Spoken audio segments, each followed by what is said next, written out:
Hi everyone, so my name is Wooju, and this is going to be my EME bag. It's just a vlog where I'm going to go and answer each one of the 4 parts that they've asked us to address. So the first part is a description of people and life experiences that have impacted me. So the first 2 people were my uncle, Mr. Yim, and my old speech and debate coach, Mrs. Brasher. Mr. Yim is a math teacher over at Saratoga High School, and he really showed me that as a teacher, you can affect people in more than just content areas, that you can show them how to mature and how to grow up. And Mrs. Brasher, my old speech and debate coach, she really showed me that teachers have a critical role in supporting students. Speech and debate was my favorite activity. I threw myself into it, and I loved every second. And she really encouraged me to continue building this passion because and not just because I was good at it, but also because she wanted to show the power of passion and what it can accomplish, and that stuck with me. It really pushed me to go pursue teaching instead of staying in law, which is my major life experience. I was at USC for law school, and it was challenging, and I met a lot of great people, but it wasn't for me. I missed working with students, and I felt I could impact a larger change there. So the second part, a statement of who and why I want to teach them. Who I want to teach are upperclassmen in high school because they're a little bit more mature, and I think they'll fit along better with my sense of humor because I'm a bit sarcastic.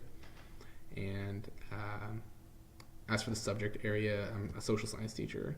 I want to teach them U.S. history, government, and econ because I believe those 3 subjects are critical in understanding why the world is shaped the way it is right now and what we can do and what mechanisms are available to voters and private citizens to affect change. And since upperclassmen are young adults basically ready to step out into the world and start affecting change, I want to give them the tools to do that. The third part, create a summary about my teaching personality. So I like to think that I mix in fun with passion building. That's the real focus, because my class itself isn't going to focus that much on content, but more on skills. I want to teach people how to research, how to write a good paper, skills that are going to be useful in any career, in any context. And in my class, I want to use my passion for history to show them how, if they applied similar energy and a similar passion to whatever it is that they're interested in, they can affect phenomenal change. So I will hopefully be able to mix in some fun with minimal direct instruction and focus a lot more on analysis and learning from each other. And that's where I hope to be in the next 5 years. After I get my teaching credential, after 5 years, I'm hoping to actually get my administration credential because I want to start affecting change at a larger level. I know that teachers do great work for students at the retail level, but I think I can do more. And there's 2 specific areas I want to address. Well, 1 major area and 2 ways I want to tackle it. So I want to tackle the poverty gap in schools. I think schools can do a lot more. And I know that's not something that can be solved at the school level or even the district level. I want to really help form state education policy, and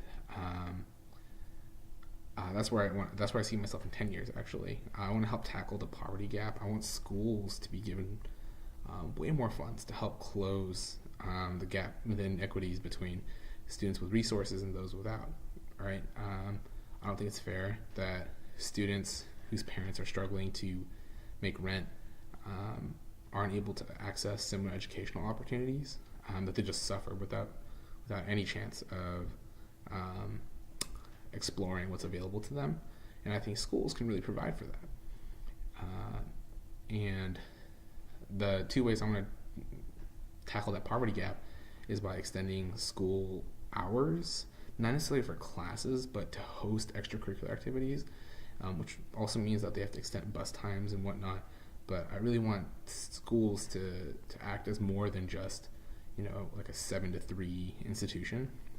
And the second way is to start subsidizing summer programs for students. That summer gap is really killer, and it accumulates and eventually puts students without resources pretty far behind. I've read up to 4 years even. So I think there's a lot we can do there. And I hope to help impact that through policy building 10 years later. So that's my dialogue, and I hope everyone enjoyed it.